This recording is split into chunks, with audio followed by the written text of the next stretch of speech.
غیر محرم پہ نظر ہے نا، یہ بہت بڑا گناہ ہے۔ ایک مرتبہ میں نے اپنے حضرت مرشد عالم رحمۃ اللہ سے مسئلہ پوچھا۔ میں نے کہا حضرت میری عمر بھی چھوٹی ہے اور میرا علم بھی تھوڑا ہے، مجھے کچھ باتیں سمجھ میں نہیں آتی، اگر آپ اجازت دیں تو میں آپ سے بات پوچھ لیا کروں۔ تو حضرت مسکرائے، فرمانے لگے ہاں پوچھو۔ میں نے کہا کہ حضرت میں نے ابن جوزی رحمۃ اللہ کی کتاب پڑھی ہے تلبیس ابلیس، یعنی ابلیس کی مکاریاں۔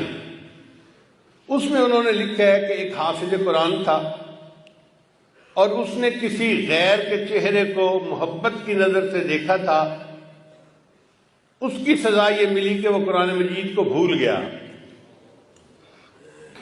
تو میں نے کہا حضرت یہ بات پڑھ کے میرے دل پہ ایک خوف طاری ہے،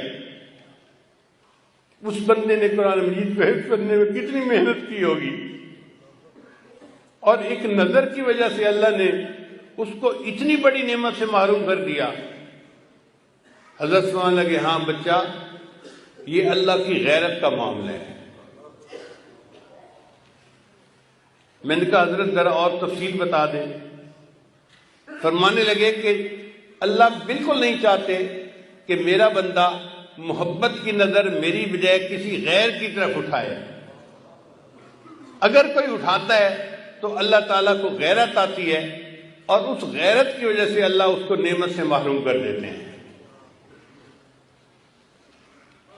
اب بتائیے کہ ایک بری نظر ڈالنے پر ایمان سے محروم ہونے جیسی سزا بندے کو مل جاتی ہے۔